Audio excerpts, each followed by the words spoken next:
Good evening. You all stand?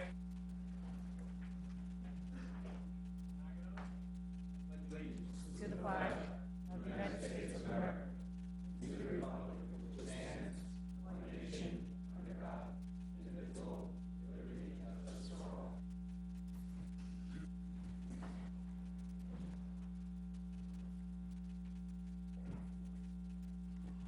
Good evening.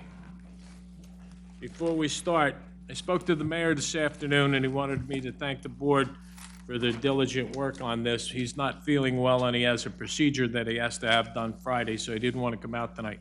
But he especially wanted me to thank Alan Hidkovich, who's over the last few years has been the mayor's designee, and he, with things being the way they are, we don't know where he sits, but he definitely wanted me to thank Alan for everything that he's done. So if we could have a round of applause for Mr. Hidkovich. Alan, it's been a true pleasure working with you. You're a free thinker, and you've always brought great input to this board, and I hope you do tonight. So with that, here we go. Memorialization or roll call of office. Do we have, are we noticed in the public forum? Yes, Chairman, we are. Okay. Roll call? Mr. Akevich? Here. Councilman Delana?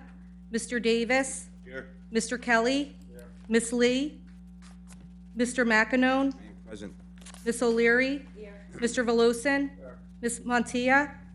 Chairman Ty? Here. Mr. Rogoff? Mr. Cornell? Mr. Leocavello? Here.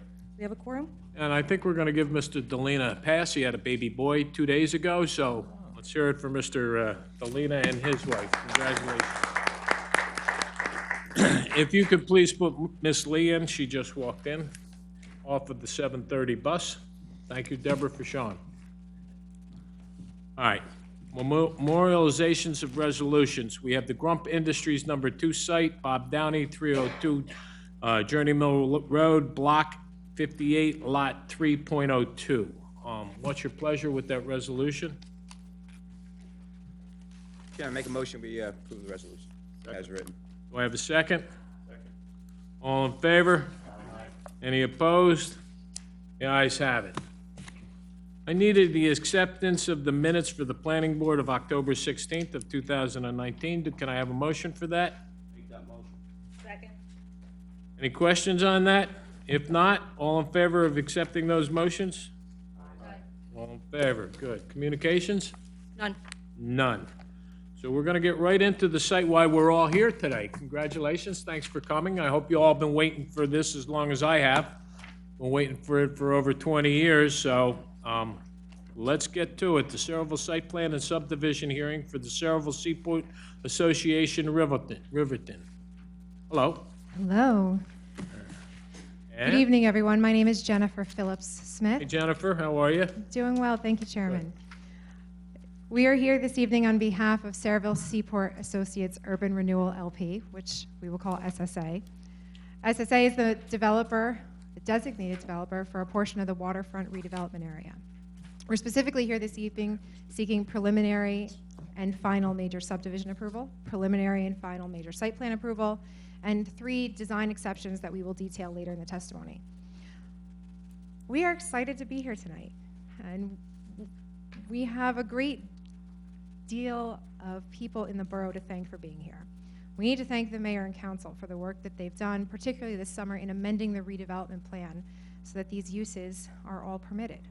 We have to thank Sarah and its commissioners and its professionals for the countless hours that they spent vetting this proposal, the project, and what you see here this evening, and for adopting a resolution this summer that confirmed that this is fully consistent with the waterfront redevelopment plan and allowing us to move forward to file the application with you. And we have to thank your planning board staff, who, after we filed this application in July, thoroughly vetted it and issued a comment letter in October.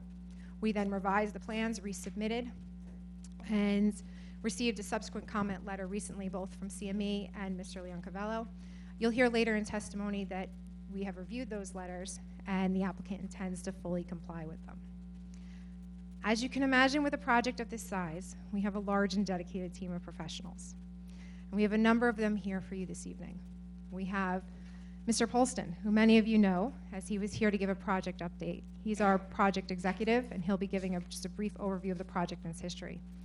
We have John Kirk, who is from Cooper Robertson. They are the firm in charge of the master plan for this site. He's also a licensed New Jersey architect, and he'll be detailing the first of the 7 buildings on the site. You'll then very briefly hear from the architects who designed the Bass Pro building, who designed the buildings within the village, and who designed the single residential building that's part of this application. You'll hear briefly from our landscape architect, who will talk to you about not only landscaping, but how it makes the place of Riverton. We'll then transition to Dan Bush from Mazer Engineering, who will talk about the subdivision and about things like utilities and stormwater. Then we'll hear from Michelle Bryhoff, who is our traffic engineer. And finally, we have Mark Fetta, who's another one of our project team, who can talk about construction.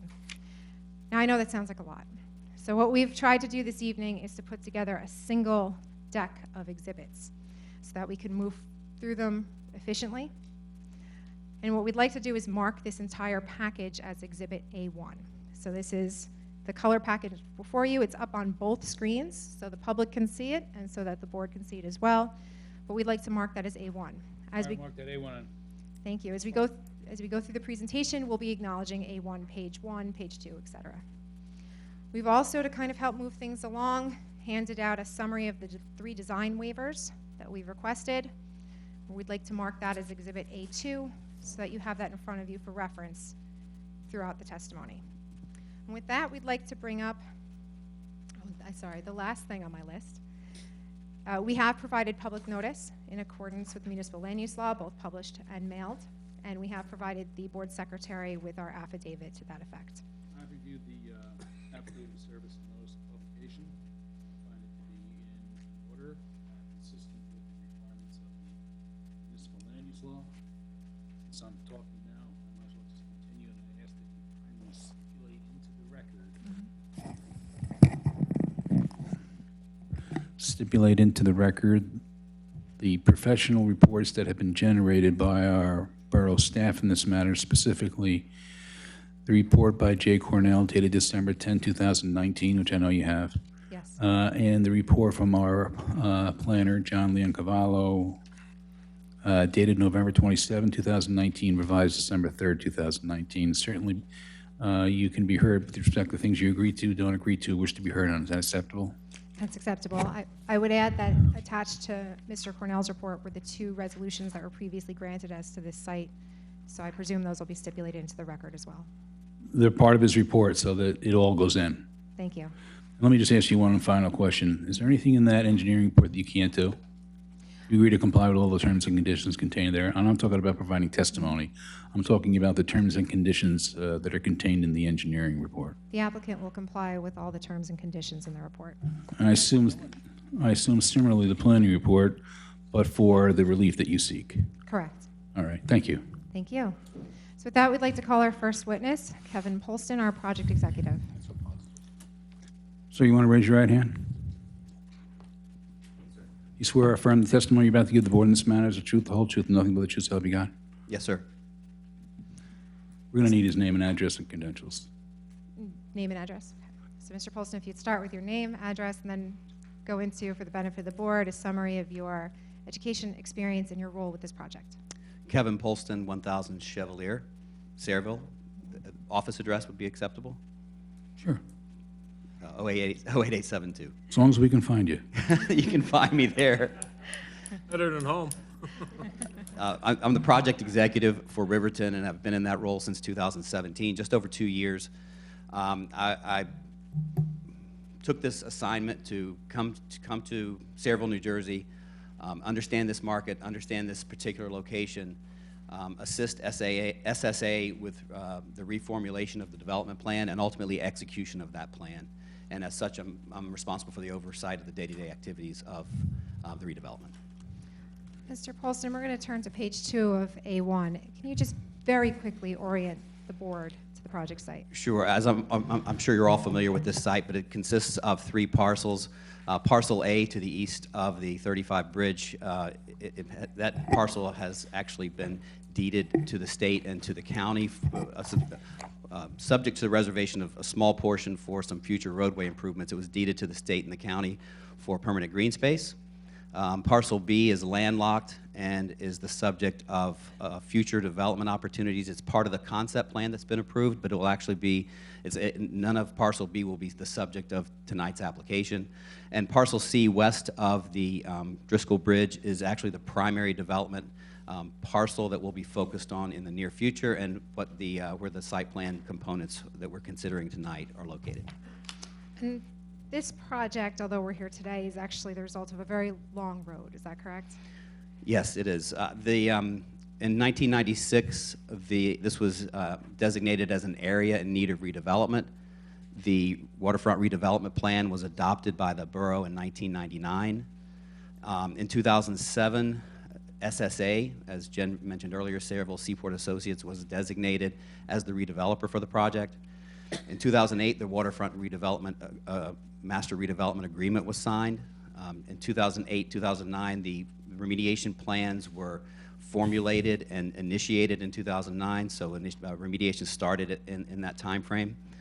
In 2014, before this board, there was a Bass Pro site plan and subdivision approval. In 2015, a general development plan was approved.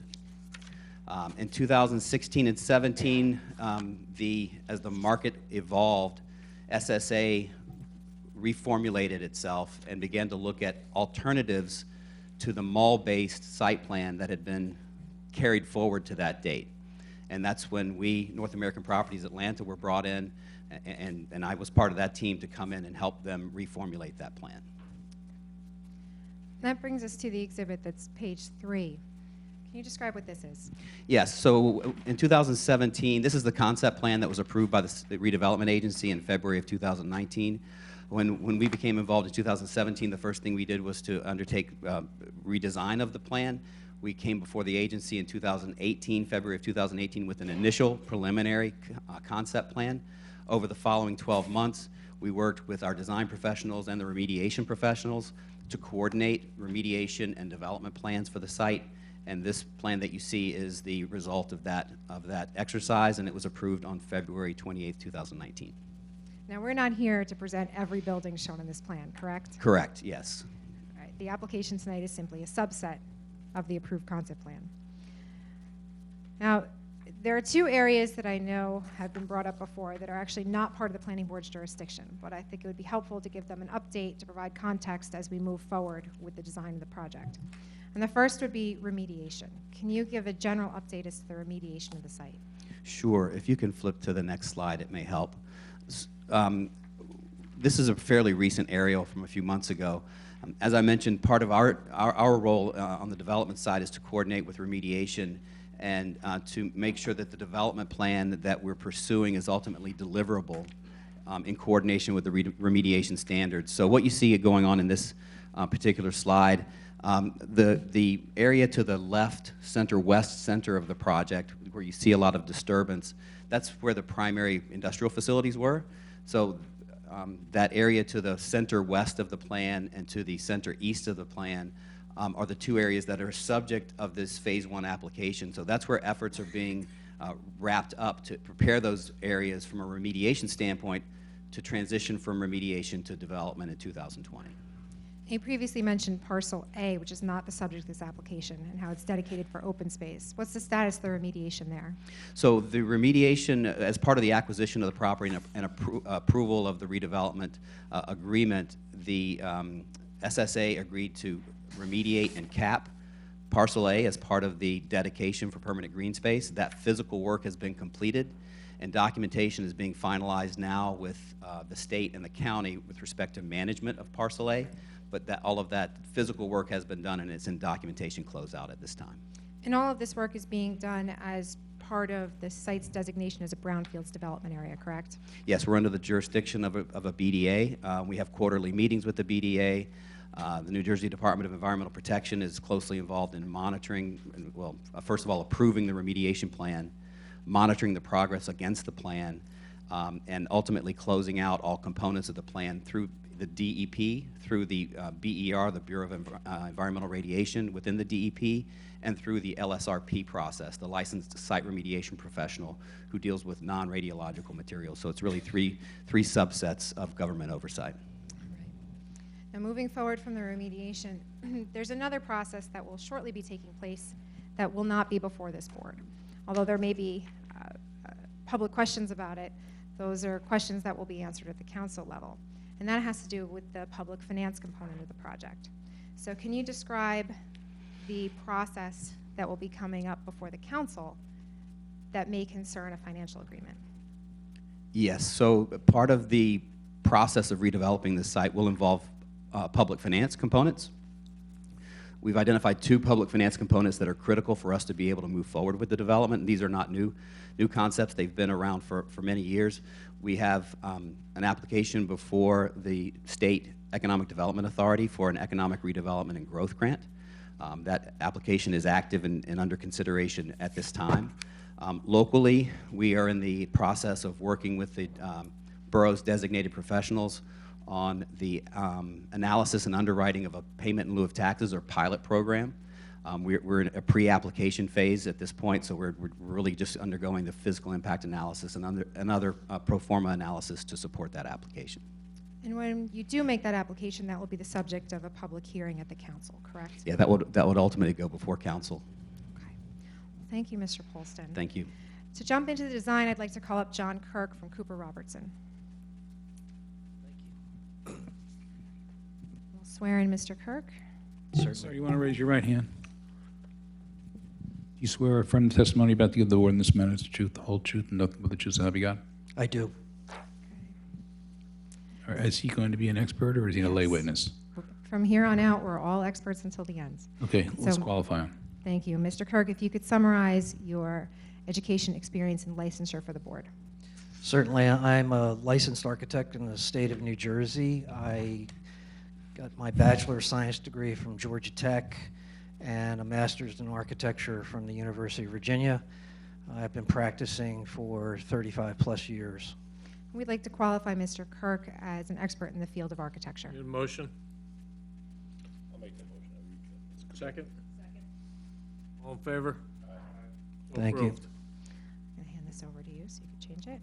Mr. Kirk, what was your firm engaged to do for this project? We were engaged by North American Properties to craft a vision for this 400-acre new community development as a part of Sayreville, and to, from that vision, craft a master plan for the project.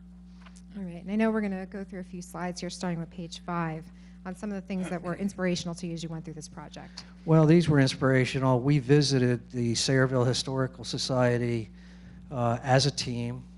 This is where these photographs came from.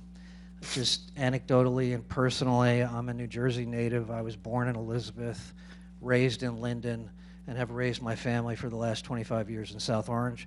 I've been over the Driscoll Bridge hundreds, if not thousands of times in my lifetime. I'm of a vintage that I remember the Dutch Boy paint sign. So it's extraordinarily exciting to me that something's actually about to happen on this glorious piece of property. And I think we have a picture of that on page 6, correct? Yes, ma'am. So besides the history of Sayreville, what else went into your thought process when designing this project? Well, we started the project doing what we called a discovery tour. And all of that was toward trying to wrap our head around what Riverton really wanted to be. And so we looked at the best of New Jersey, we looked at other waterfront developments, and then we discussed and started to formulate a kind of architectural and master planning vision for Riverton. So as a team, some 30 people, all funded by North American Properties, we visited Asbury Park, Hoboken, Montclair, Pier Village, Red Bank, Spring Lake, Summit, and Westfield, all in New Jersey, great New Jersey towns, all with their own sense of self and character. But there are certain things about those towns that make them work, and we were trying to get to the bottom of what those things were. And then we visited other relatively new developments, trying to figure out what was done well and what wasn't done so well, and then how to apply those lessons at Riverton. So we went to Avalon in Atlanta, which North American Properties is responsible for, which has been extraordinarily successful in every way. Santana Row in California, Americana at Brand, the Washington Harbor, the Wharf also in Washington, the Yards also in Washington. And then we visited Menlo Park Mall, where I got my new Easter suit every year for years, Short Hills Mall, and the Pier in San Francisco. So we saw a lot of places. We had a lot of dialogue about what made those places successful or not. And now I know the next few pages, starting with page 80 of your packet, are some of the inspirations, which I don't think you have to go into in great detail, but were these just some of the ideas that you picked up along the way?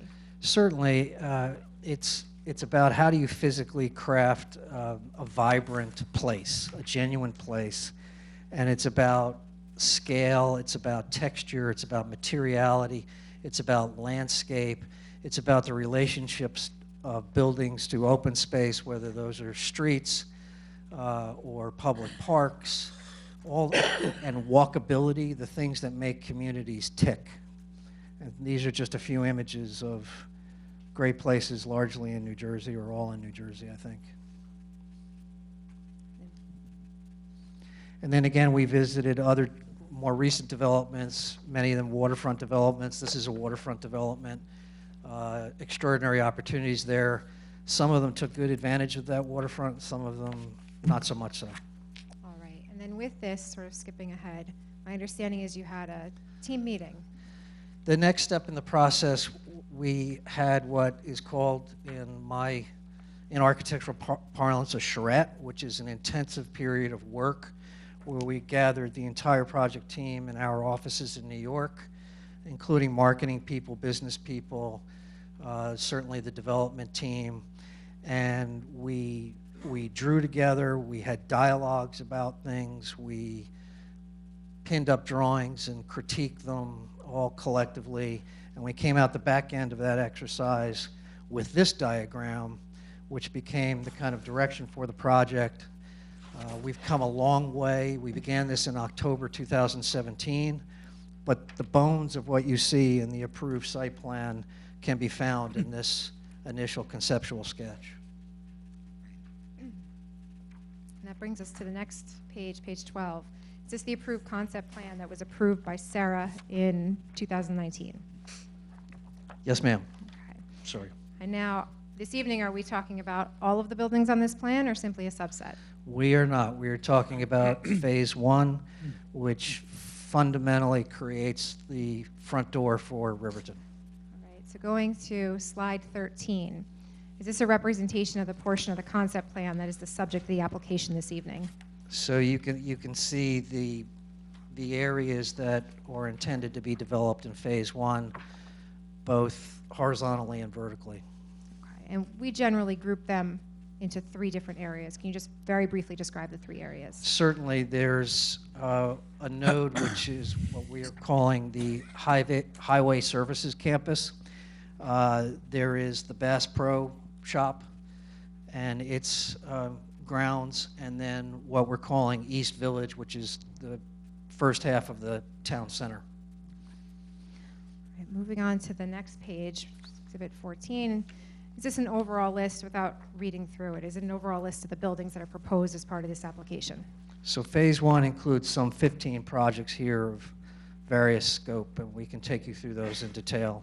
Okay. And let's start by turning to the highway services section that you identified previously. Can you take us very briefly through each building proposed in this section? Certainly. The Highway Services campus, by the way, is meant to be a village within a village. It's meant to be very much a part of Riverton and Sayreville, and therefore look and feel like the rest of Riverton and Sayreville.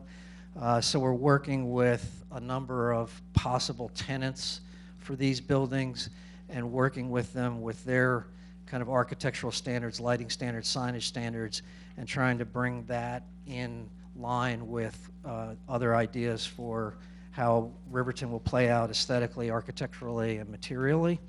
You can see that there's 6 buildings on this site plan.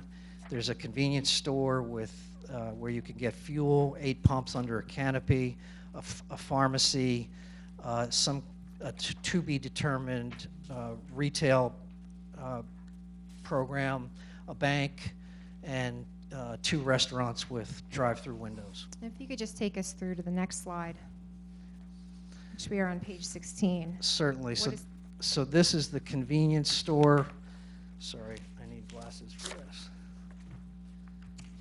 This is the convenience store, which is at the northwest quadrant of the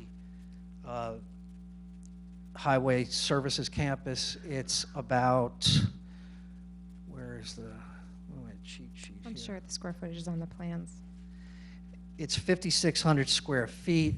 The building's 19 feet tall to its parapet, and there are 3 proposed signs for it, 2 at about 90 square feet, 1 at about 180 square feet, and again, there are 8 fuel pumps underneath this canopy. Okay. As you move on to the next building, I do want to note that these slides for each building were created by taking a piece of the site plan that you have before you in the larger packet, along with the architecturals to help move the process along this evening. All right, so the next slide, which building is this? Building 1120 is a pharmacy. It's about 13,500 square feet, 19.5 feet to the parapet, 2 signs at 200 to 300 square feet. And what's the next building? Next building is a restaurant with a drive-through, building 1130, 5,300 square feet, again 19 feet tall. There's a consistency about the scale of these buildings, and 3 proposed signs, 2 at 240 plus or minus square feet, and a smaller one at 72 square feet. And the next building? Restaurant number 1 with a drive-through. It's about 2,100 square feet. Oh, I'm sorry, 5,300 square feet. 19 feet to the parapet. Drive-through, all of that. All right, and the next building?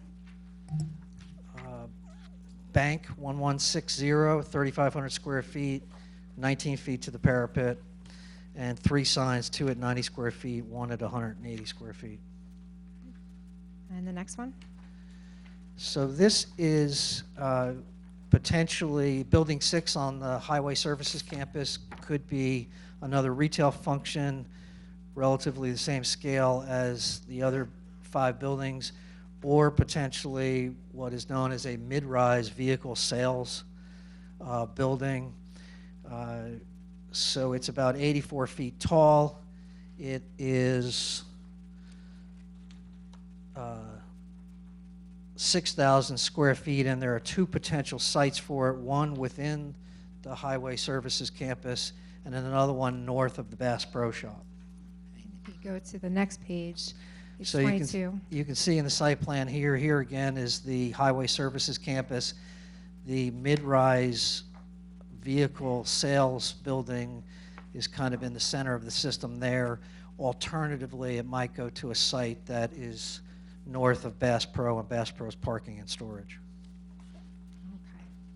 And on the next slide, I think you have a close-up of what that secondary location could look like, correct? Yes. And then I believe after that, on page 24, can you describe what these pictures are? These are images of like kinds of buildings around the country, mid-rise, 6, 7, 8-story buildings where you can literally buy cars. We think that this is potentially cool, that it would be a beacon off that you could see from a good distance coming south on the Driscoll Bridge or going north on the Garden State Parkway. And in my way of thinking, it's almost like the modern day equivalent of the Dutch Boy paint sign that kind of identifies as a marker that you are approaching or arrived at Riverton. All right, so thank you, Mr. Kirk. Thank you. We'd like to move on now to the next witness who will be discussing the architecture for the Bass Pro space specifically, and that is George Wilson from Meyer Design. We're also going to be qualifying Mr. Wilson as an expert in the field of architecture. So to that end, could you please briefly summarize your background, education, licensure, and experience? Well, let me I need just to start swear this. him in first. Thank you. Sir, you want to raise your right hand? You swear affirm the testimony you're about to give the board in this matter is the truth, the whole truth, nothing but the truth, so help you God? I do. Thank Well, you. it's nice to be here. It was 5 years ago that I was here, so it's nice to come again and present. I'm registered in 24 states, including New Jersey. I've been in the business 35 years, principal of Meyer Design, 5-year degree from Temple University, and have taken courses at Harvard, advanced courses. And we would like to qualify Mr. Wilson as an Need a expert motion? of architecture. Do I have a second? All in favor? Any opposed? Go ahead. Thank you. Now, Mr. Wilson, what is your role in this project? Let me get the right slide. Let's see. There you go. We're the project architect for Bass Pro.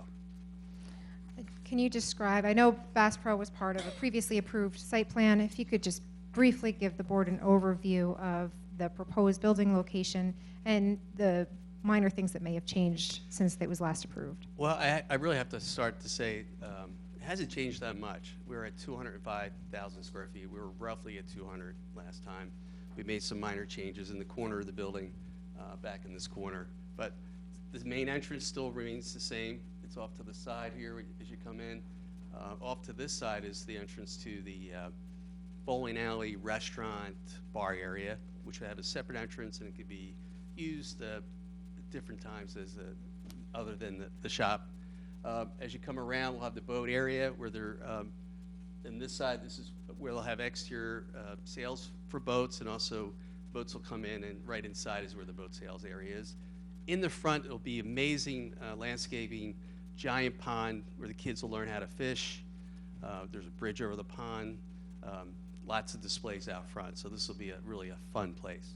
So as you come around, we'll come around, and this is the loading dock area where there's the trash, sort of the rear area.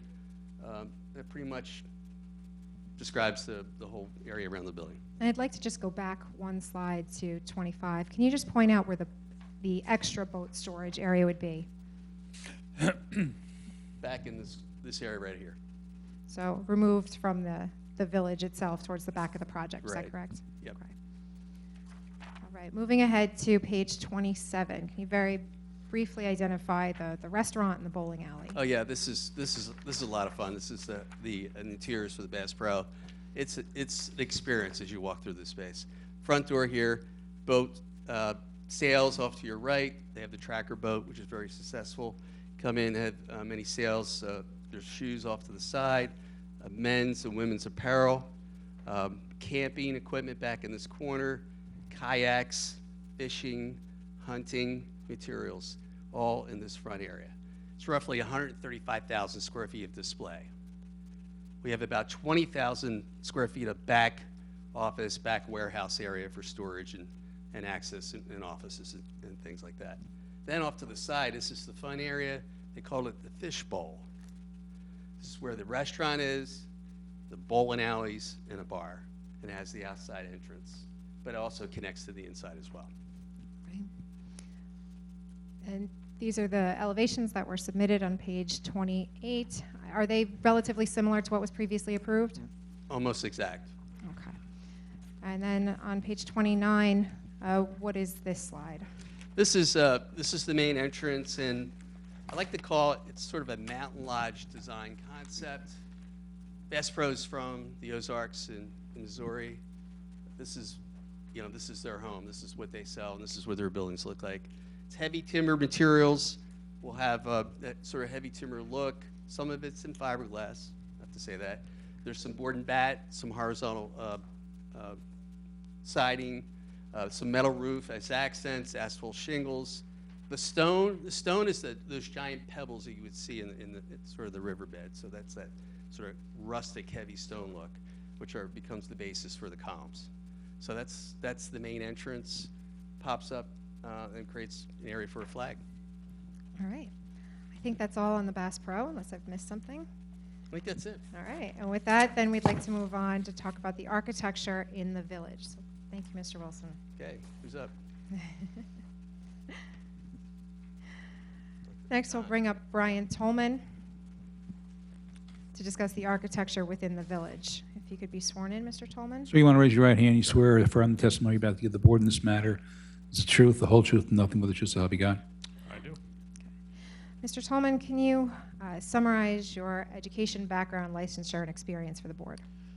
Sure. I have a Bachelor of Architecture degree from the University of Cincinnati. I've been practicing architecture for about 22 years. I'm licensed in 14 states, including New York and, of course, New Jersey. And we'd like to offer Mr. Tolman as an expert in the field of architecture. I have a motion? Second? Any questions? All in favor? Ayes have it. Go ahead. Thank you very much. Mr. Tolman, what is your firm's role in this project?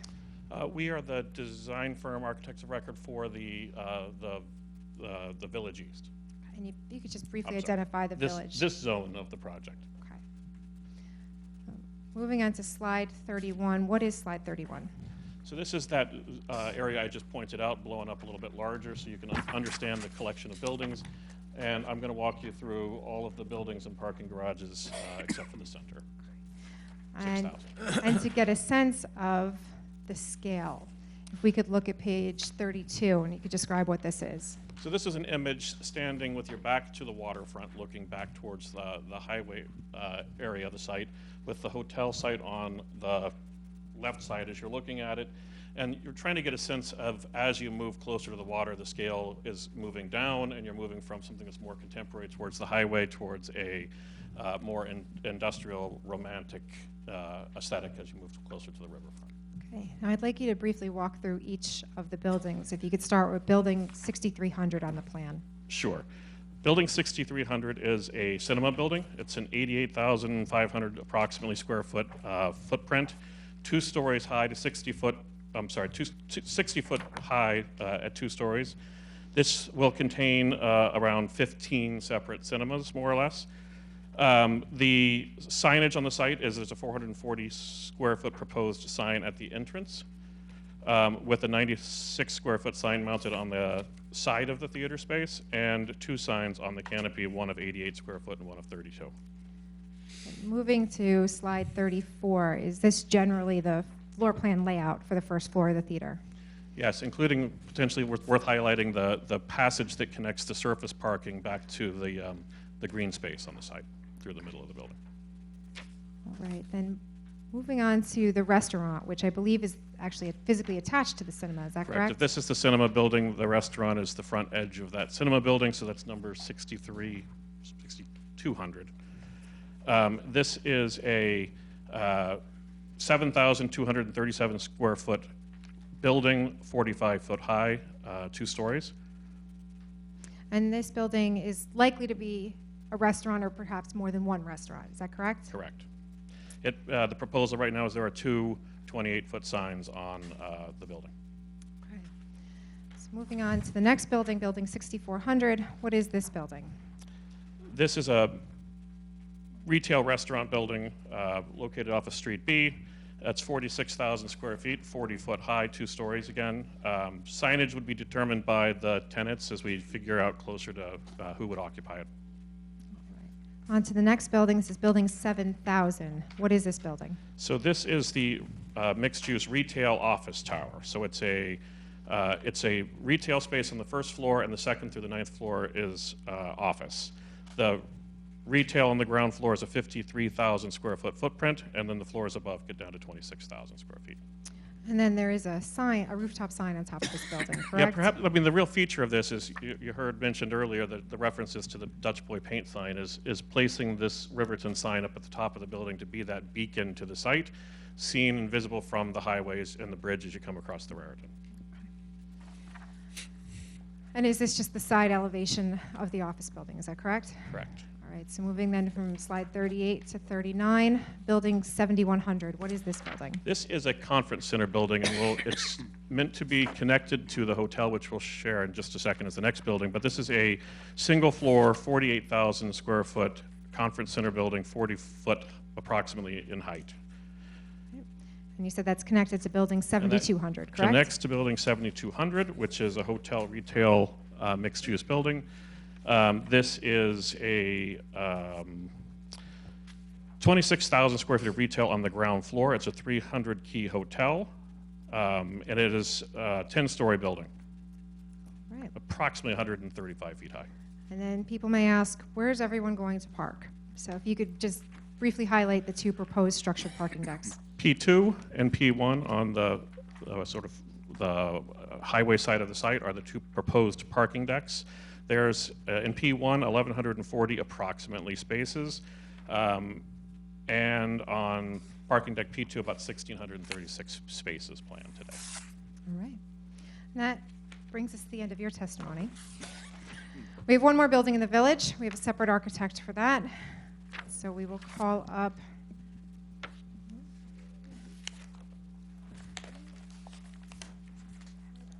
all right, so we have Stephen Moriak from Dwell. If we could have him sworn in, please. Raise your right hand. You swear the testimony. Do you swear from the testimony you're about to give the board in this matter is the truth, the whole truth, and nothing but the truth? So help you God. I do. Mr. Moriak, if you could please summarize your experience, background, licensure, and education for the board. I have a degree from the University of Tennessee. I've been working in architecture for 25 years. I'm registered in the state of New Jersey. I've testified in Montclair, and I'm registered in probably 10 or 11 states. And what is the name of your firm? Dwell Design Studio. We'd like to offer Mr. Moriak as an expert in the field of architecture. Second? All in favor? Any opposed? Ayes have it. You got it. Thank you. Mr. Moriak, what is your firm's role in this project? Our firm's role is to design Building 6000, which is a residential and retail building located in the village. It is approximately 440,000 square feet on 5 levels, 4 levels of residential and 1 level of retail. It's about 70 feet tall. There are 285 apartments with a primarily mix of 1s and 2 bedrooms units in the 4 stories. And then there's approximately 65,000 square feet of retail on the first floor.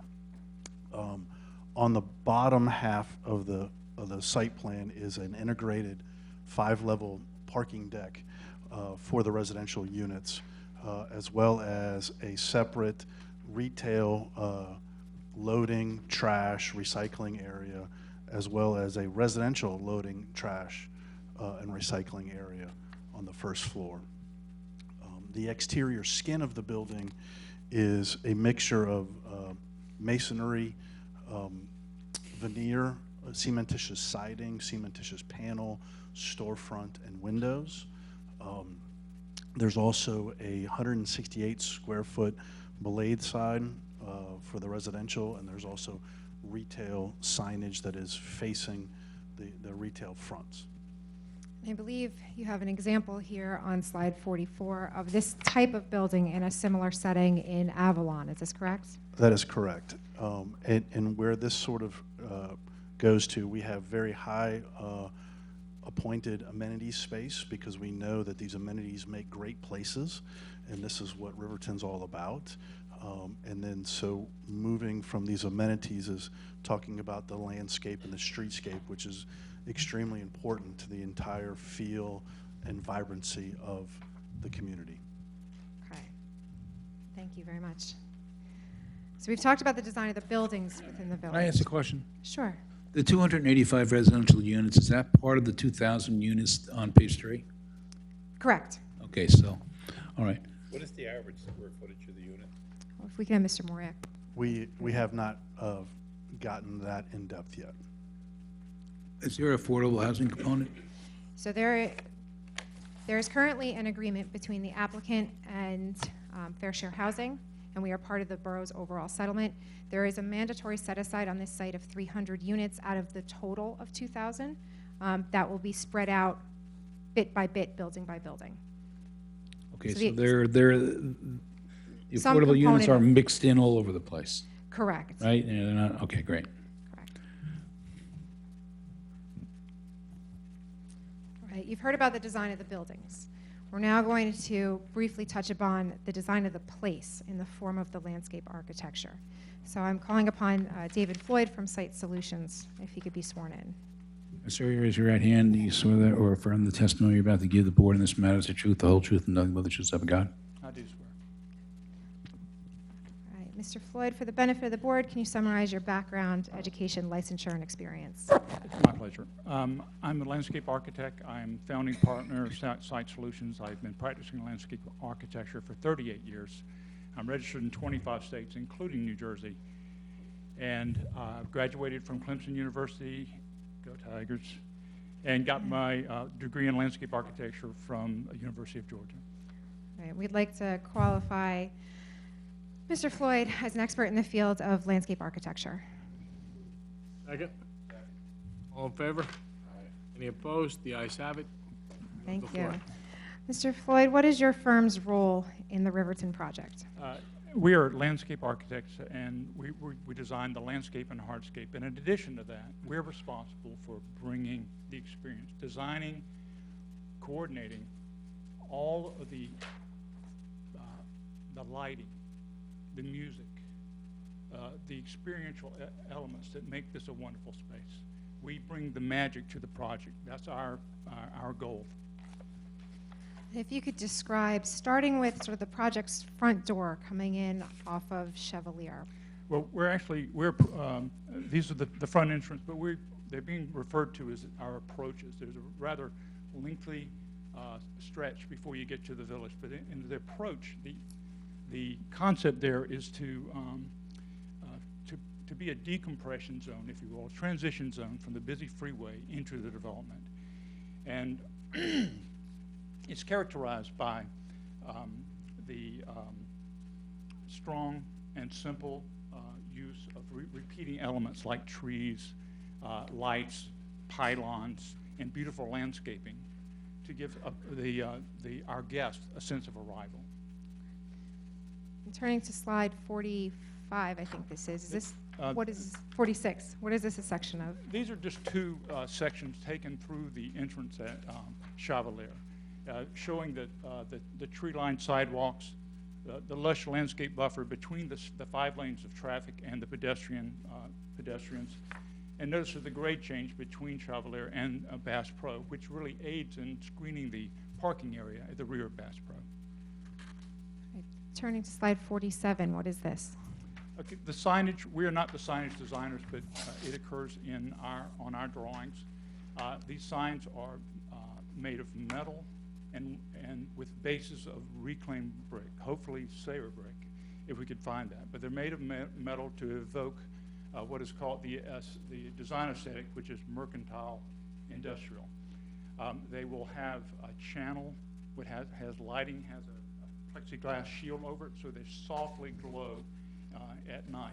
Now, they have to be scaled to be commensurate with the freeway. So the letters are 10 feet tall, sit on a wall that's about 5.5 feet tall, so the height is going to be about 15.5 feet.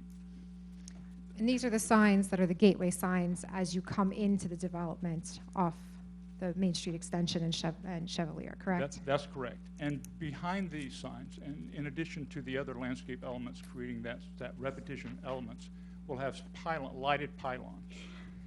And next slide, there we go. And then when you get to the intersection of Chevalier and Drive A, we'll have what's called the gateway element. That's the tall pylon with the Riverton logo. Okay. So moving on to slide 49. Okay. What does this depict? Excuse me. On Peter Fincher, it's similar, but it is a secondary entrance. It has the same elements, the same sign, same materials, same repetition of elements, and heavily landscaped. I can't emphasize that enough. These areas will be landscaped. We're going to bring the garden back to the Garden State at these entries. We want people to feel when they come into our property, they have arrived somewhere. And planting is a great way to do it. New Jersey has a great history of planting. We're fortunate to visit many of these nice communities along the shore. Longwood, for example, I just remember how beautiful all the hydrangeas were and the landscaping, how well kept the landscape were at these residences. And we aim to bring that same feel here at Riverton. So can you describe the signage on slide 50, please? This is an example of a secondary sign at Peter Fisher. Again, the reclaimed brick walls, the Riverton signs in the metal channel, and then the lighted pylons. All right. Now turning to the entrance to the village, can you describe what the treatment inside the village will be? Okay, now we're getting to the good stuff. You'll notice there's an area in front of this portal going into the village with some special paving. There, we'd like to have textured paving. So when you leave our approaches and you begin to enter the village, you're going to have an audible sound that you've moved from one zone into the next. Then we get into the two areas that we want to highlight, and those are on the sidewalk, the streetscape areas and the village green. We'll first go to the streetscape. The streets are, the sidewalks are approximately 20 feet wide. They have planters that occur in concert with the spacing of the trees, which work with the parking spaces. You want to make sure that when people get out of their car, they have an avenue to get out of the car and get onto the sidewalk. The planters themselves will be like miniature gardens. They'll have boxwood hedges, and inside of that will be lush planting, perennials, flowering plants. But also some of the other elements that are important in these centers, we have to have convenience outlets to light seasonal decor. It'll have music, and the speakers have to be spaced consistently to prevent having sound drop as our guests are marching down the street. The paving materials will be, we'll have a mix of paving materials because again, these sidewalks, that's the patron and our guests, their only tactile connection to this property. So we're going to make sure that they have wonderful materials. And again, all of these things add up. Everything matters on the sidewalk. Next slide. Here's an example of the typical sidewalk planter. You'll notice the boxwood parterres, the roses, the shade trees, the seating areas, the interesting paving, and the planting in pots. Note that there is not a planter, 5-foot planter in front of the buildings. One of the reasons is because each building and each tenant, their storefront is their brand. So it creates a lot more interest to have that branding element, that storefront, as opposed to having, consistent neutral piers and glazing. It makes for a much more interesting center. And I'll just explain for a moment that one of the elements of relief that we are requesting is that the redevelopment plan actually requires, I believe it's a 4 or 5 foot planting strip between the storefront and the sidewalk. And what you'll hear from Mr. Bush later on is the justification for why that doesn't work here in what's intended to be a pedestrian and downtown area. Am I summarizing that correctly? You're correct. Okay. Right. Good. Here's just another view of a typical sidewalk environment. Notice the street tree, regular spacing, the storefronts, and the sidewalks. They're approximately 20 feet, but the planter needs to be at least 8 foot wide to give the trees enough room to grow to maturity. Some of the other important things about the streetscape is the lighting and the providing of outdoor dining opportunities, especially lighting on trees. Next slide.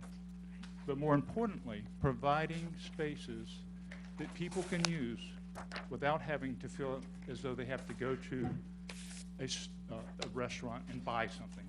We have residential residents here, so they can come down on Sunday, get a coffee, and then go and sit in a beautiful spot, read the paper, have the coffee. We also provide some fire pits, some other amenities in these areas. This is another example of how we can program some of our sidewalk areas. This is an outdoor dining area, but you notice it is separated from the restaurant. So it's adjacent to the curb, so the traffic actually moves between this outdoor dining area and the buildings. And then the service comes out of the restaurant and into these zones. One of the other important things is we want to make the vehicle feel secondary. Pedestrians are king. We actually want to encourage traffic, cross traffic across the street, and create boners or raised paving situations so that cars feel uncomfortable actually, and they slow down. We want a lot of cross and interaction of pedestrians in the center. A concierge building. We just felt like it's always important to have a couple of jewel box buildings in here. And this concierge building is at the head of a village green at another project, and we're proposing something similar to that here. And This picture and many of the other pictures here were taken at the Avalon project in Georgia, correct? correct. And you helped design that project as well, correct? Ma'am. Okay. Okay, the Village Green. This is a large programmable space, and this is a space that allows for year-round programmed activities. These activities are absolutely key to the success of the project. Again, everything has to be done right. Everything has to be thought about ahead of time. If you have a stage, if you have activities, you certainly don't want gas-operated energy generators or wires crossing paths and so forth. So all of that infrastructure has to be put in so that it's seamless. When you go from one activity to the next, it looks like it was always meant to be there. Winter activities, skating rink. This skating rink, again, you don't see any compressors, you don't see any tubing, you don't see anything. It looks like it's always been there. In this particular case, this skating rink is about the same size as Rockefeller Center, which allows you to put about 150 skaters on at one time. And you create these great little zones, and I took this, added this photograph because this is a guy engaging to his girlfriend. They have one engagement a week at this project. So you create a great space, people want to come, they feel special, and they want to use it for activities. And this ice skating rink could be put down over top of the Village Green in the winter, correct? That's right. I don't want to get too technical, but the Village Green is made of synthetic turf. The synthetic turf has a fantastic water infiltration rate, has a French drain system over that, so we can actually drain into that Village Green, and we don't have to have a lot of inlets around. And I think Okay. the next few pictures are examples of uses of the Village Green from Avalon, is that correct? Yeah, we can just run through here, but the importance of the space is to have this space for friends and families, sounds, and other activities. This, for example, is a fashion show that's done on Main Street.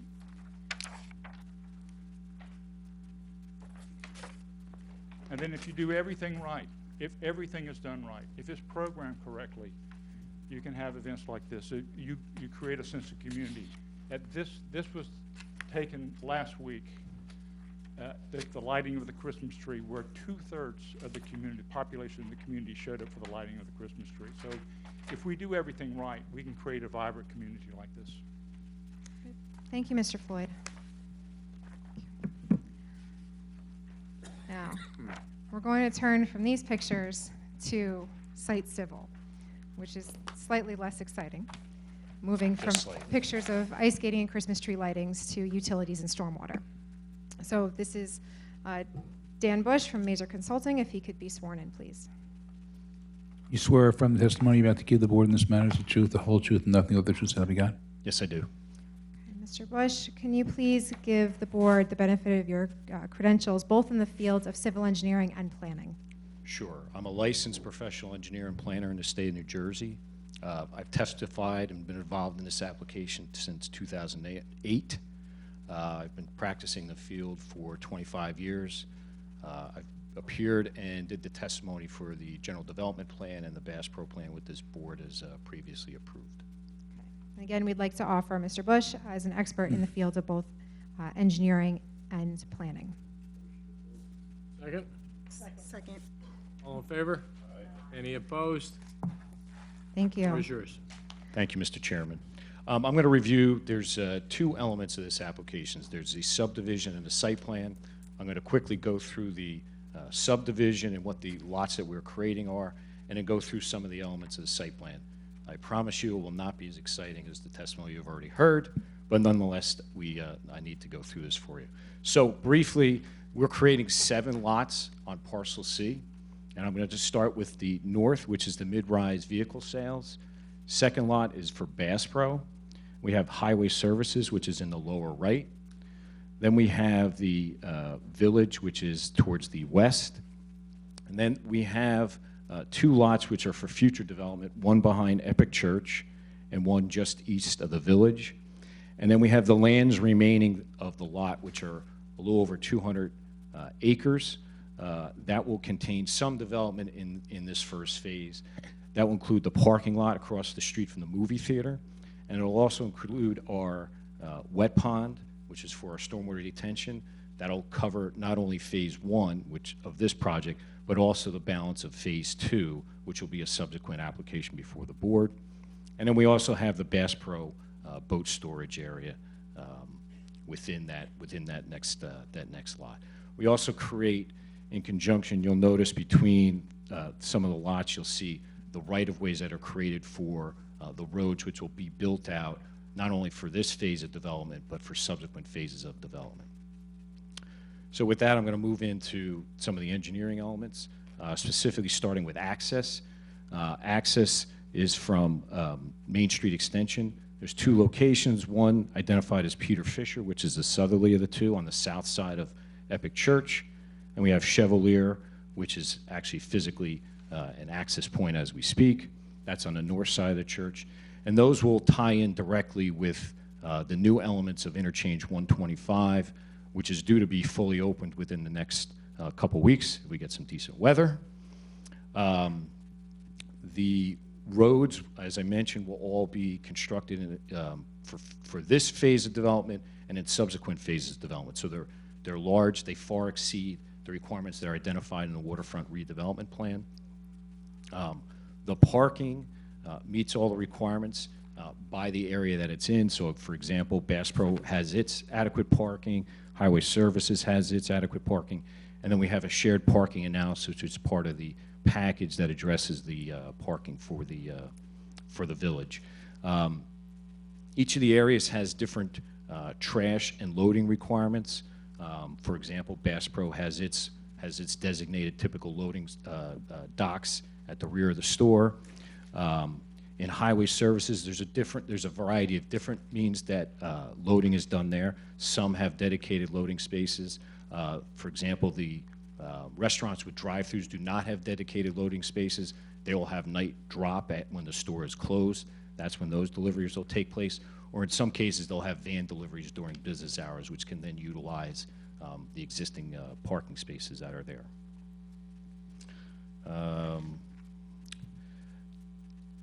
With respect to access for pedestrians, so unlike previous plans that have been before this board, this project takes into account providing not only pedestrian access, and I'll suggest to you far better pedestrian access than prior applications for this project.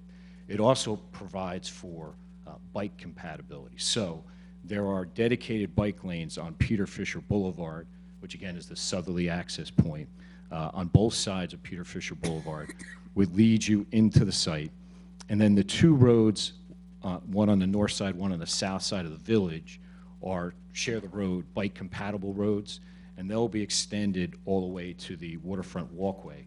So it would provide for members of the public that live off-site to be able to bike to the site, be able to access it on dedicated bike lanes all the way to the waterfront. So something that was not an element included in the prior application. And then the only, with respect to just pedestrian access, all the streets will have sidewalks on both sides. The only exception is on Chevalier Avenue when you first come in. On the north side, there won't be a sidewalk, and the only reason that is the sidewalk that is off-site that connects to it is on the south side of Chevalier Avenue. Every place else, both sides of the street will have sidewalk. And that sidewalk would be a minimum of 5 feet. The requirement is 4 feet. We're going to be at least 5 feet. In most cases, we're actually larger than 5 feet. There is the one design waiver that was mentioned, which is the ordinance, in addition to requiring a 4-foot wide sidewalk, it does have a requirement that it has to be 5 feet further away from the building. And as the landscape architect testified to, with trying to get access within the village and for some of the highway services buildings, that's just not possible. It's not practical. Just touching briefly. Can you tell me where the areas of the deficiency are? Sure. So within the village, and then for some of these highway services buildings in the southeast corner of the site, and even portions of Bass Pro where some of the landscape and pond features, technically there's areas that don't have, that the sidewalk is closer than 5 feet to the building. So it's in a number of different locations. just generally with respect to lighting, you kind of saw some of the images. We're basically going to have decorative acorn type of fixtures on the roads throughout the site. They'll vary depending on the area. So, for example, the village would have a different light fixture than, say the roads throughout the rest of the project. They'll have banners. Within Bass Pro, we have the same light fixture as we previously proposed. It is at a 27-foot mounting height, which is 2 feet higher than what's permitted. So that's a relief consistent with what was previously requested, and that's just to provide for uniform lighting across Bass Pro. And those are primarily to light the parking lot, surface parking lot there. Correct. With respect to the utilities, as I mentioned, we have one wet pond which will service Phase 1 and Phase 2. It meets DEP standards. We are currently have an application pending before DEP to get that approved. In addition to handling just our stormwater for phases 1 and 2, so what you see before you and then subsequent site plan phases, there's 2 other off-site elements that we're accounting for. So Epic Church currently has a detention basin, which will ultimately discharge to this wet pond. And then there's a portion of the MCUA where there's an actual acquisition that took place, and there's a portion of that water which will also be handled by our wet pond. I know there's concerns that the site, a portion of the site is currently below the flood elevations. The site, as you've seen, there's a substantial amount of earthwork that's already taken place out there. The site will be fully elevated above the FEMA flood elevations. I want to make sure that's clear. With respect to water for the site, there's existing water on the east side of Main Street Extension. That'll be connected at 2 locations at Peter Fisher and Chevalier. In addition to making those direct connections right at the site, there's a need to reinforce the existing borough infrastructure to ensure that this site has adequate pressure and fire flow for the full build-out of the project. So there's a need to make a connection from the existing Raritan Street water tank and extend that to existing pipe infrastructure down basically in that same general area. One of the things with our pipe material for both our water lines, our storm pipes, and our structures, as you've heard, the nature of the soils on site are very poor. We have low pH conditions, so one of the waivers that was previously granted by the board was to be able to use alternate plastic pipe materials and plastic pipe structures to provide for something that's going to be able to withstand some of those poor soil conditions. And if I could just stop you briefly right there. On Exhibit A2 that we have submitted to the board, we listed the 3 design exceptions. You already heard about the need for the exception for the sidewalks being closer than 5 feet to the building. You've heard about the height of the lights in the Bass Pro parking lot. And this 3rd design exception is one that came about after the review of the letters that we received from CME. And that is specifically asking for an exception from Section 26-99 of the Land Use Code to allow for different materials to be used for the utilities, and those materials need to be suitable for the types of soil conditions. Have I summarized that accurately? That's an excellent summary. Okay, thank you. All right, if you can continue then. Sure. Some of the other utilities. Yep. So with the last utility to discuss is the sanitary sewer, which I'll touch on briefly. The sanitary gravity sewers that will be part of Phase 1 will be constructed for full build-out. That will also include a pump station, which will be located northeast of the village. That will service all of Parcel C. It'll be a large pump station, obviously, because it's going to serve subsequent development phases. And it will have then a force main that will discharge and connect directly to the MCUA facility. Okay, now, Mr. Bush, before I ask you to put on your planning hat, we'd like to just ask, have you reviewed the letter from CME, Mr. J. Cornell, dated December 10th, 2019? Yes, I have. And will the applicant agree to comply with the terms and conditions in that letter? Yes. And have you also reviewed the letter from John Leoncavallo, the board consultant planner, which was dated November 27th and revised December 3rd, 2019? Yes, I have. And will the applicant agree to comply with the conditions in that review letter. Yes. There were a number of areas where additional testimony was requested. I believe we've hit all of them. I'm sure that Mr. Cordell and Mr. Leoncavallo at the conclusion will tell us if we've missed anything. So if you could put your planning hat on then. Sure. And before you begin, I do want to note that in this application, initially, we did provide a copy of the resolution from Sarah from July of this year, in which Sarah did conclude that this application was consistent with the waterfront redevelopment plan. With that in mind, as you go through, if you could please discuss the need for the 3 design exceptions that are identified on Exhibit A2. Sure. In Mr. Leoncavallo's letter, he went through the compliance, that the application complies with the master plans and the waterfront redevelopment plan. I'm just going to touch on that very, very briefly, and then I'll go through the 3 design waivers. So all the uses, and we meet all the bulk standards of the waterfront redevelopment plan. The application before you meets all 16 of the goals in the waterfront redevelopment plan. I'm just going to identify 2 specifically. Goal 8, which is to create a new mixed-use area, and Goal 15, to improve the public elements of the streetscape through landscaping, street furniture, paving, lighting, and pedestrian linkages. Certainly clear that this application before you this evening meets those goals. With respect to the 3 design waivers, one is for the light pole mounting height, the sidewalk adjacent to the building, and the third being the utility materials. All 3 of those were waivers that were granted in conjunction with the Bass Pro site plan application. The nature of that relief is minor in nature. We're just basically requesting that the board extend the prior relief that was granted as part of the Bass Pro application, and it just would not be practical to proceed with the development without the granting of that relief. All right. That's all I have for Mr. Bush. We have 2 more witnesses, both of which will be relatively brief.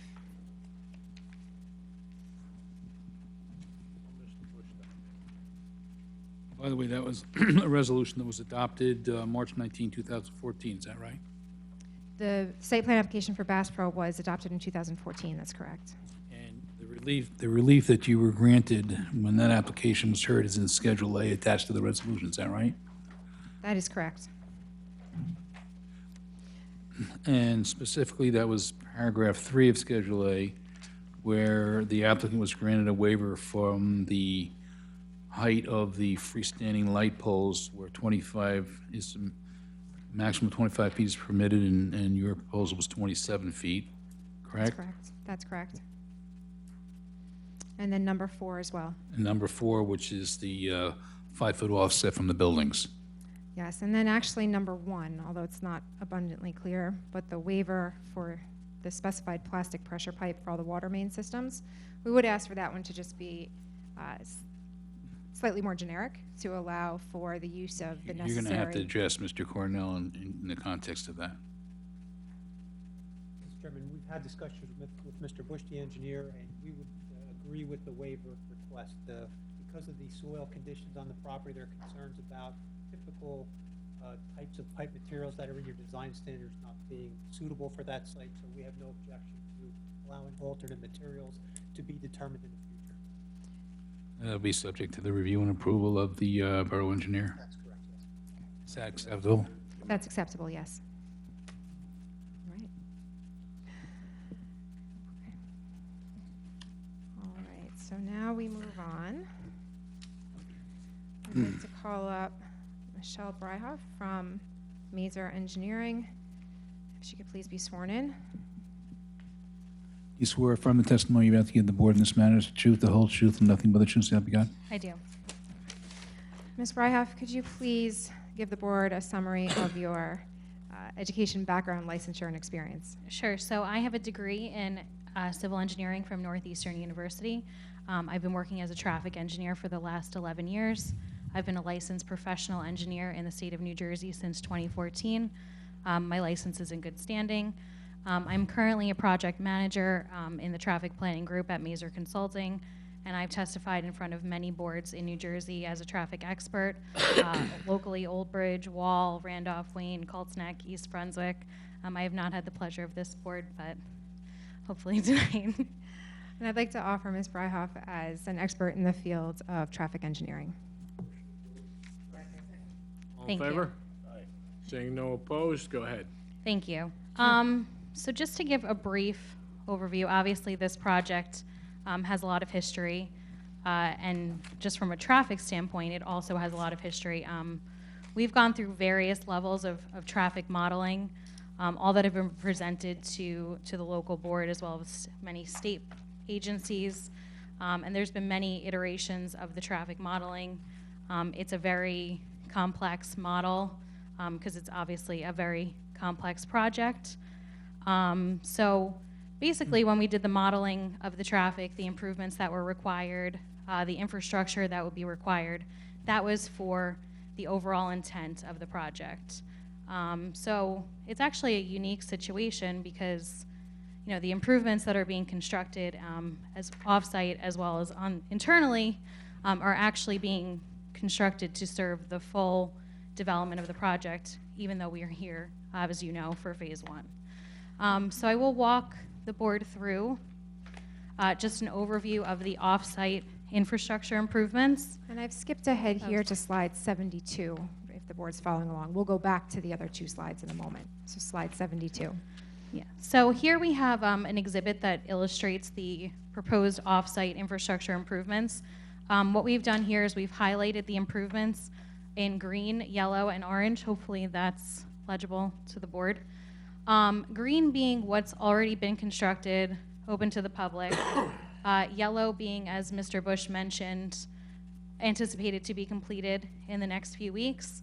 And then orange are the improvements that are actually proposed. Those are NJDOT improvements. We've received access permits for those intersection improvements. So we anticipate that they will be constructed well before the opening of phase one. The green improvements are the construction of the 125 southbound off-ramp as well as the 125 southbound on-ramp. The yellow improvements are the on and off interchanges for the northbound Garden State Parkway, and then the orange improvements are for Route 35 and Route 9. Would you say it's a rare occurrence that when you appear before a planning board to talk about off-site traffic improvements, that you could actually stand up and say, not that we will do this, but that most of it is already done? Yeah, that is a very rare occurrence. And like I said, these improvements, these infrastructure improvements are the planned improvements for the entire extent of the project. So, we're fortunate in the fact that they will be constructed well before even we get to phase one. Just talking about the traffic flows that we've determined to and from the site. Again, the location of this site does lend itself to the availability of direct access to and from the Garden State Parkway, as well as access to regional roads such as Route 9 and Route 35. We did put together these next two exhibits, which show the anticipated traffic leaving the site, and the next figure, which is the traffic entering the site.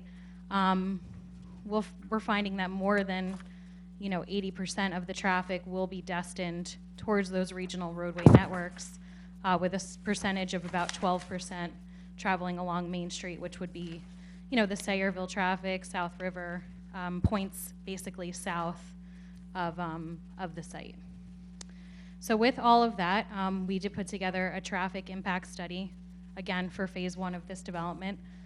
We forecasted the traffic based on current industry standards. We analyzed the peak hours of the roadway and found that with that, all of the intersections will operate at the CME satisfactory levels of service. So we're confident that the proposed infrastructure improvements are more than sufficient to support this phase of development, and that any future phases of development will require subsequent traffic studies and similar methodologies. Thank you very much. Here's a question. Go ahead. Sorry, I can't speak to it, but on the purple 18%, that coming off of Route 9? What is that? I'm sorry, so this purple? Yes. That is, yes, that is from Route 9 North. That's proposed, so that's... Yeah, the traffic that would be entering the site coming from Route 9 North. So where will they exit now? where it stacks up, making a right onto Chevrolet. This is going to be an additional Yes, but we are actually proposing dedicated. a dedicated right turn slip ramp at that intersection to kind of That's mitigate. needed. Yes. Thank you. No problem. Any other questions? Okay. So Thank you. We have one last brief witness. I have one more question, Officer. I'm sorry. Sure. On page 21 of your traffic study, which by the way was very well done, on the Saturday peak hour trips to Bass Pro, you have 871. See that on page 21? Sorry. Table 5? Yes. Table 5? Yes. Is that based on other Bass Pros, or is that based on a sporting goods store? So, yeah, so the land use that's used to generate the traffic for the Bass Pro section is based on sporting goods stores. Bass Pro is nothing like a sporting goods store. Correct. Sporting store, I'm thinking about Modell's and Dick's. And Right, but you know, it's an average of kind of all of those larger sporting goods stores. And the infrastructure that's being proposed here is not just to handle Bass Pro in Phase 1, but it's been Correct. sized for the entire development, correct? Yes. And we anticipate there will be a lot of internal trips that we'll kind of share with Bass Pro and things of that nature, that they're, you know, they'll come to Bass Pro, they may stay at the hotel, That's they the may idea. go to the That's retail. why that's Yes. the purpose. Yes. Okay. Because the Bass Pro, I think in Missouri, the big one, is 4 million visitors a year. So I'm just trying to look at the 800. But that's just in a peak hour. So that's one peak hour on Saturday. It may see that many trips. So that would be. Guess we'll see. Thank you. Right, and our last witness this evening is Mark Fetta. Mark is also on our project team, and Mark's here to answer one of the questions in Mr. Leoncavallo's letter. Mark is here not as an expert, but as a fact witness, although you certainly have a significant history in the field. So if you could just briefly give the board a summary of your relevant experience and education with just 1 or 2 examples of projects you've worked on in the past. Of course. Right after I swear him in. Sure, thank So you you. want to raise your right hand? Do you swear affirm the testimony you're about to give the board in this matter the truth, the whole truth, nothing but the truth, so help you God? Yes, so help me God. It's F-E-T-A-H. Sure.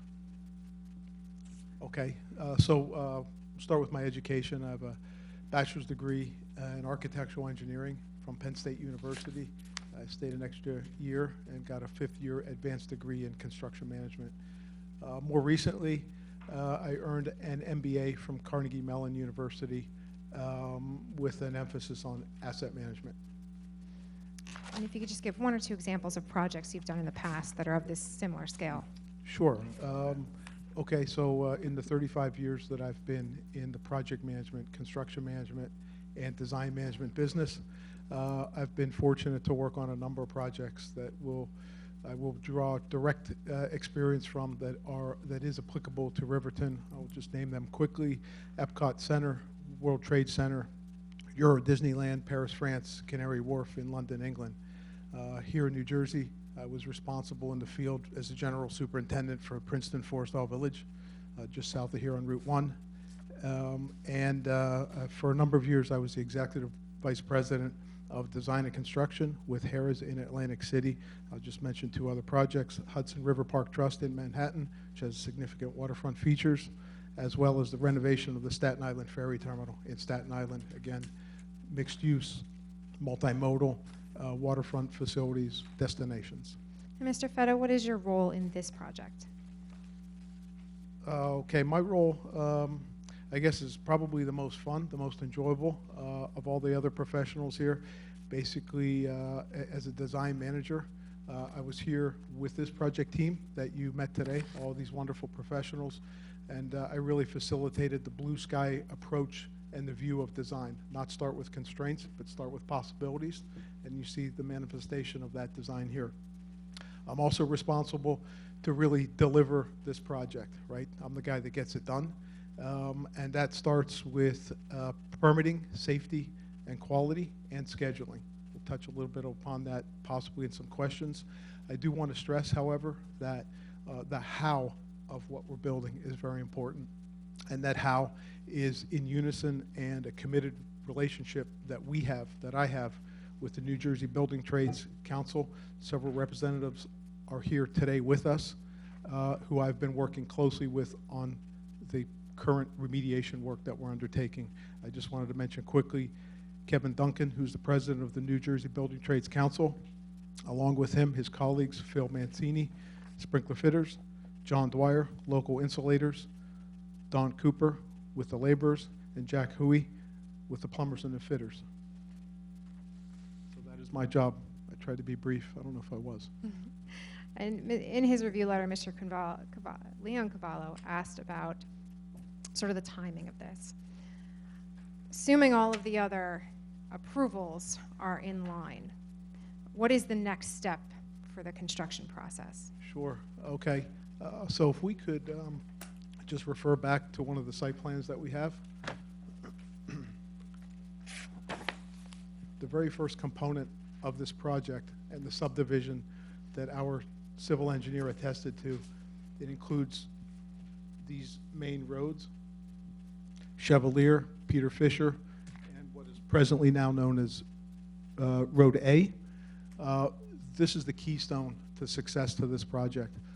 Upon approval of this site plan, we will then move quickly into the bidding and the award stage, again with all New Jersey-based labor, craft labor, union labor, and we would hope to start this initial vertical construction, which is quite significant, includes the roads and the infrastructure. Not only is this necessary for Bass Pro and the other facilities that we've proposed here in this first phase, but it will facilitate very substantive final negotiations with many of the retail and commercial tenants who we've been in discussion with. But until they can see that this project is real, and I can prove to them because I'm building roads and infrastructure, I think this would help very much in closing some of the deals with those retailers. And that's the horizontal construction, correct? Yes, it is. Okay. If you could briefly touch upon the other permits and approvals outside of project finance, which is also a condition of getting started, but some of the other permits and approvals that we will need to secure in addition to hopefully securing planning board approval. I can do that, Jennifer, yes. So first I would like to start by, again, thanking our project team who's been very hard at work preparing all the plans and specifications and the testimony that we've provided today. However, that's just a small portion of the hard work that they've dedicated since January of this year. They've been working with me on these other multiple and concurrent approvals that are necessary to deliver Riverton to the taxpayers and the residents of Sayreville. Many of these are different bureaus in the New Jersey Department of Environmental Protection, the Turnpike Authority, and various county and other borough agencies, including tree removal, soil erosion, sediment control, et cetera. So our project team has been hard at work. We've had, up to this point, quite a number of pre-submittal conferences with these agencies, and we're in the midst of working through the approvals with them as well. And just for the record, we're looking at slide 74. I think that concludes everything, Mr. Fetto. Is there anything else? No, that should do it. Thank you very much, Mr. Chairman. Thank you for the planning board. You're welcome. So Mr. Fetto was our last planned witness for the evening. I appreciate your patience as we went through everyone. I guess at this time that concludes our direct presentation, but obviously all of our witnesses are available here for questioning as we move forward with your review of this application. Anybody from the board have any questions? Danny, go ahead. Yes, so my first question is to your first architect, Kevin. On your restaurant and drive-through area, you show elevations on your slide 18. Obviously, you don't have clients yet, but you're showing a drive-through restaurant, a pharmacy, and a gas station. Now, if one of your clients turns out to be a Wendy's, a McDonald's, they have their standard architectural building. You stick with this? basic standard building? The intention is to work with them and to, and we've done this before, by the way, and bring what are their typical standards in line with the architectural expression and aesthetic that we're aspiring to for Riverton, which you heard some people talk about in more detail. We did this at Celebration, Florida, where we worked with Bubba Gump Shrimp and a whole variety of national chains. And the first and foremost, you have to understand that their floor plans are a formula, and for the most part, you try not to deviate from those, but the exterior skin and the way they do canopies and all of that is much more flexible. All right, so I mean, I understand a floor plan, but I mean, wouldn't it be more advantageous to stick with your type of architecture? Certainly, that's the starting point. All right, but those buildings will be coming in for our approval at that point. Any significant changes that are made to the site plan, so let's say a tenant comes in and has a very different approach to what they'd like to put here, would require us to come back to the board. The other question I have to you, Jay, you talk about their signage, the heights and sizes. Do we have borough standards for the height and the sizes of these signs? I mean, they talked about one here 30 feet high and 10 feet high and God knows how wide. I mean, we have a standard for how high and how bright these signs can be? We do have some standards. We do have some standards, and there will be some negotiation, I guess, or some discussion as to whether you meet those, the applicant meets those standards, or we have to give a waiver for those. Okay, they have a rather large sign on top of one of the hotels.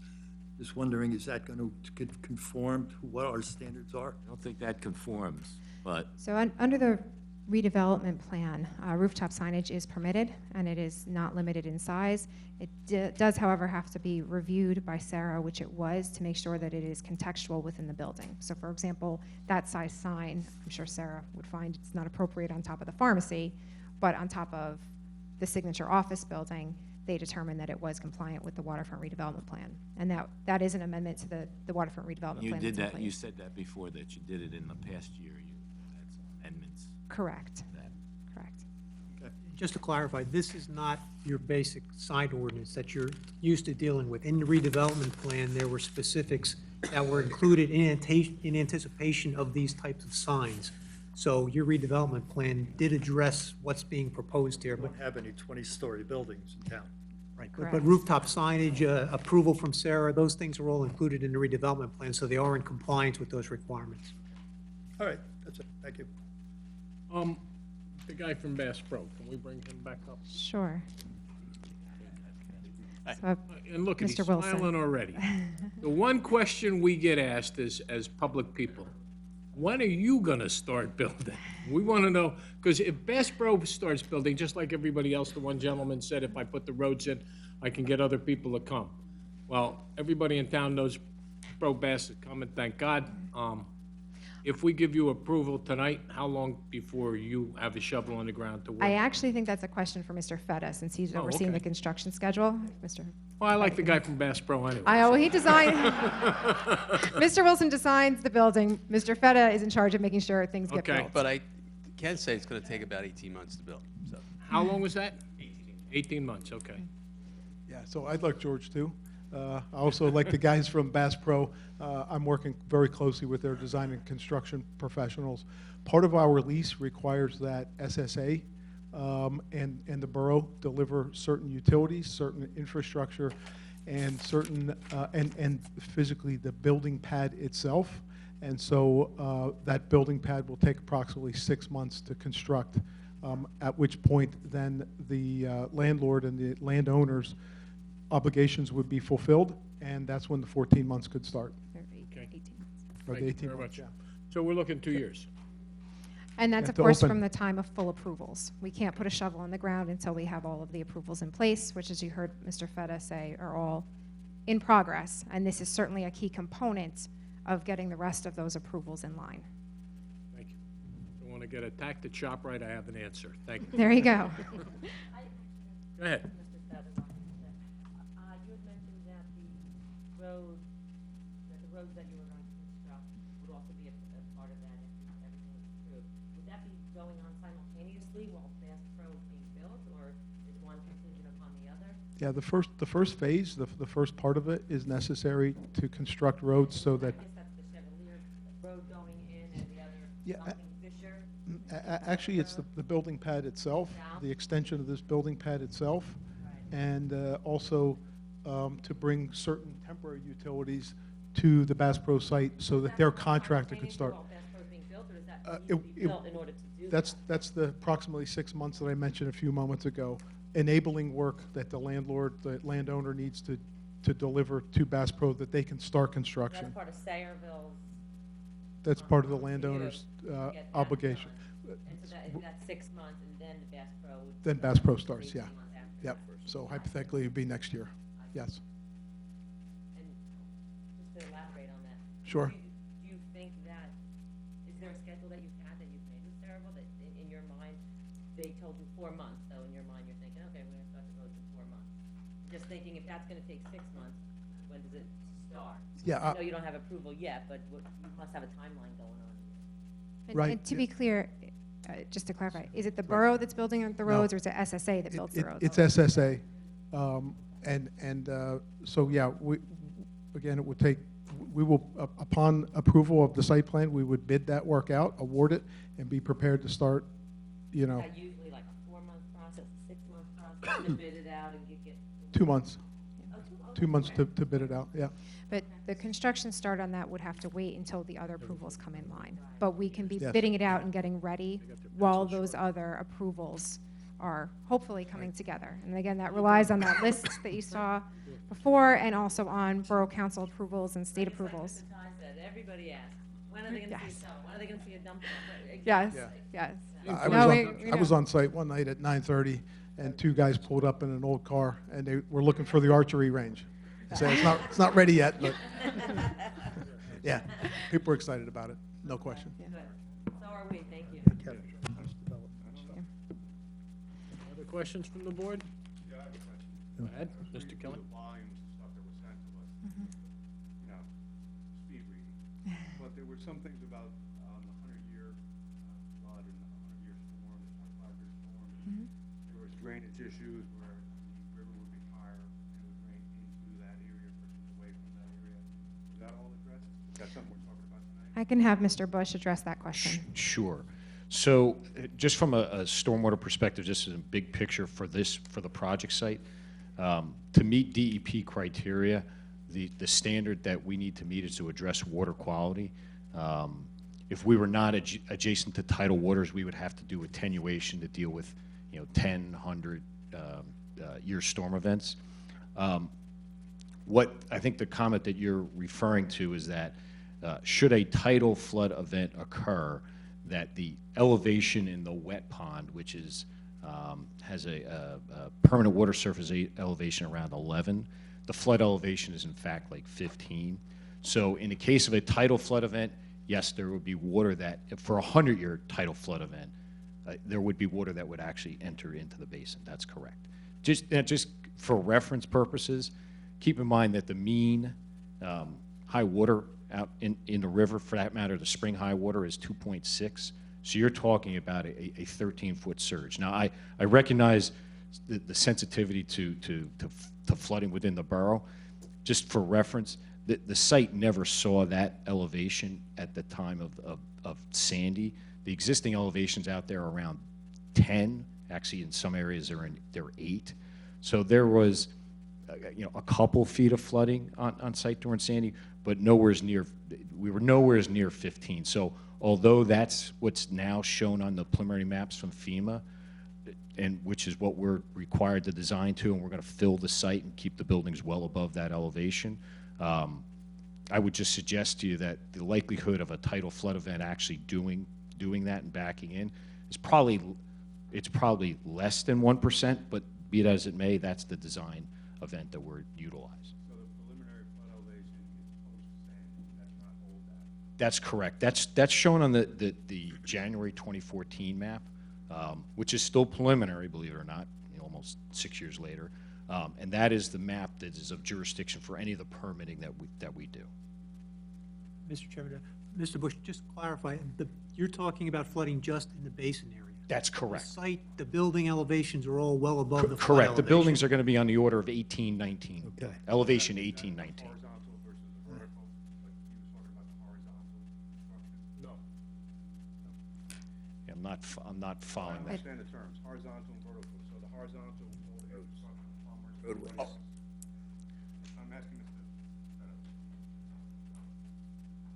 You're gonna raise the grade, is that what horizontal? The horizontal construction really involves the utilities and the roadways, as opposed to vertical construction, buildings coming out of the ground. So these roads, just to clarify a little bit on top of what Dan had spoken about, the elevations of these roads and this infrastructure is well above the floodplain. It's well above this 100-year event, which, as I understand it, would really only affect this wet pond here. All the other horizontal infrastructure not affected by that 100-year event. So the grade is high. Yes. Yes, yeah, several feet in addition as a buffer that we designed in addition to the FEMA standards. Any other questions? Seeing none, I'd like to open up to the Mr. Chairman? public. I have one other question. Looking through the site plans, did I recall seeing a fire department down in this area? Is there going to be a fire truck stationed, firehouse in this area? There's no fire station proposed as part of this phase. Okay. Well, my question is there going to be a facility for a fire, ambulance, and police area in this area? I'll have Mr. Polston answer that question. Future, right? Yeah, thank you for that question. The redevelopment agreement calls for a fire and EMS facility or a contribution in a certain amount, and if my recollection is $2.5 million to either for the construction of a fire and EMS facility on site. In our most recent conversations with the borough over the past year, there's been some conversation about redirecting those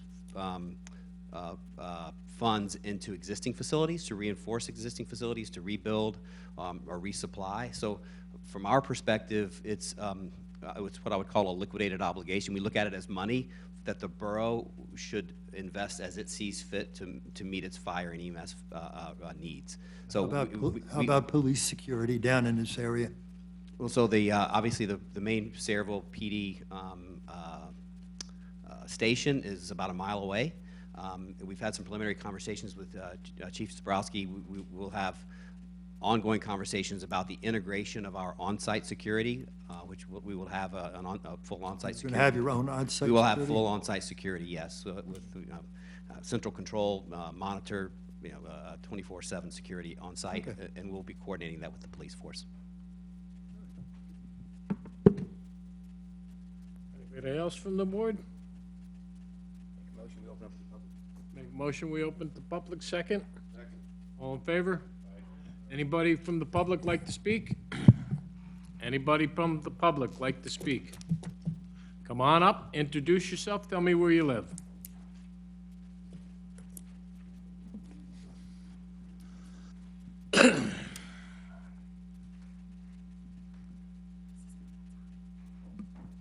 Good evening.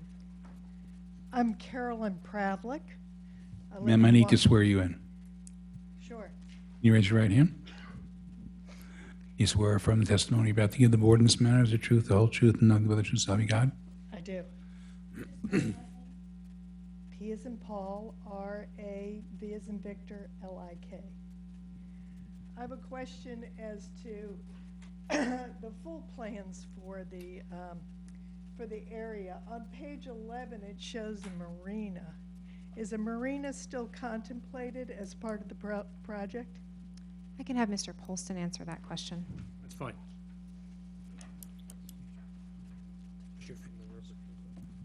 So we have, as part of the concept plan, a marina, transient dockage, and related facilities are included as part of that program.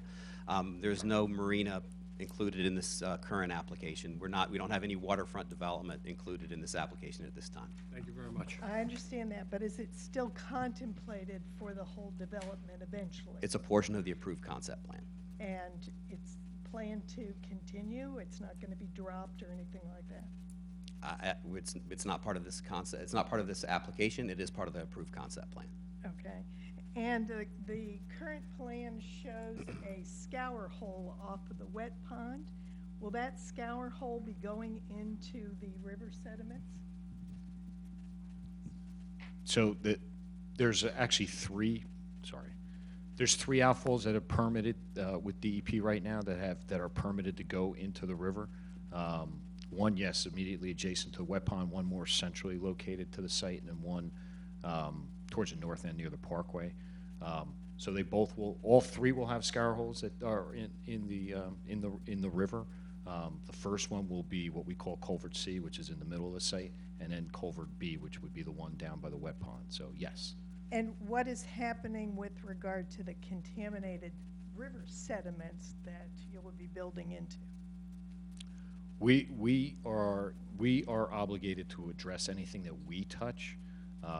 There's I'll just say complex settlement agreement that there's a limitation on SSA's obligation for where they're obligated to clean up. The portions of the river are not part of SSA's obligation to clean up. If we, in the case that you're describing, build a scour hole in the river, whatever materials we may generate, we're obligated to deal with those. What about the contaminated materials that are already there? If we encounter contaminated materials in the course of our activities, we're obligated to deal with that, whatever particular material we encounter. And the entity who's required to deal with the contaminated sediments in the river is NL or National Lead?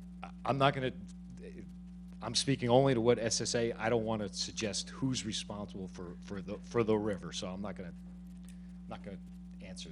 I don't know is the answer to your question. Does Riverton want the river sediments remediated?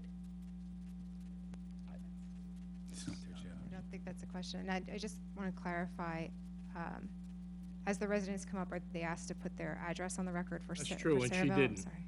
You have an address, ma'am? I told you I was from Washington, D.C. I represent Didn't know local that. organizations who are trying to get the river sediments cleaned up as part of, And that's fine. There's litigation about that. yes. Okay. We're going to let that take that course. We're not here for that today. Okay. Okay. So I don't think your questions are pertinent tonight on this area, but you're welcome to come back when they are. But you're putting in or going to approve it. No, we're not putting in a marina tonight. That's not what's been presented before us. What I have to do is do what I have to do before it. And I quite frankly think that you lowballed me when you came up here. You should have introduced yourself as who you were in the beginning. I did identify myself. Let me intercede, ma'am. You do not own property in the borough of Saraville? I do not. You do not have a property interest in the borough of Saraville, is that correct? I do not. And you are, I'm sorry, who are you here on behalf of? I am here on behalf of the plaintiffs in the litigation that is seeking to have NL remediate the river sediments so that this project, this whole redevelopment, is going into a fully remediated area. Well, ma'am, I'm not going to comment on the litigation. We don't know what the litigation's about, and we're not going to find out about it tonight. That's not what we do. Furthermore, the municipal land use law does not permit you to speak this evening, because you don't qualify as an interested person. The municipal land use law requires all people who want to provide public comment to be quote-unquote an interested person. Based upon what you just told me, you are not. That's besides the point that we are not going to deal with contaminated sediment in some kind of litigation that we are not familiar with and are not going to be handling this evening. So thank you very much. You're really not authorized to speak any further. Thank you. You bet. Anybody else from the public that lives in town? Anybody else in the public that would like to speak? Going once, going twice? Make a motion to close. All, second? Second. All in favor? Gentlemen and ladies, you've heard the testimony of Riverton before you tonight. You have the three revisions that they're asking for. What's your pleasure? Mr. Chairman, Go ahead, Mr. I'd like to make a motion to accept the application and grant the three design waivers that were illustrated in Exhibit A2. Mr. McEnone, thank you. Do I have a second? Second. I have plenty of seconds. Okay. Roll call? Mr. Herkovich? Yes. Mr. Davis? Yes. Mr. Kelly? Yes. Miss Lee? Yes. Mr. McEnone? Yes. Miss O'Leary? Yes. Mr. Volusin? Miss Montilla? Chairman Ty. Thank you very much for coming to Saraville. It's been a long time coming. Congratulations. Thank Yes. you. Just for the record, Mr. Ty, are you also going to vote on the preliminary and preliminary and final major site plan and preliminary and final major subdivision, in addition to the waivers? I think the motion was to approve the application, which includes the major subdivision, the major site plan. Excellent. Just want to make sure that was in the record. Thank All you. right, well, let the record reflect that. Thank you all for coming. Makes you preface everything I with would like to briefly thank the professionals from the box that we got to the 80 pounds of, I know when I came to pick up the blueprints and everything, I was quite inundated. Whoever put the Riverton Planning Board together in such small notice, thank you very much. It made the whole evening a lot more enjoyable and a lot more easy for everybody else. Thank you very much. That's, we have some, our next meeting is, January 8th. need a motion to adjourn. All in favor? Aye. Any opposed? Aye. Real simple question. Is Thank this you very the much. Biggest bass pro in the nation?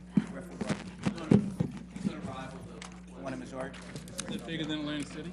Oh, that's a toy. You did an excellent job. You did an excellent job. Excellent Everybody, presentation. everybody. You said briefly explained 72 times. That's good. Good job. Thank you. No, thank you. John? Thank you. Where'd he go? Go.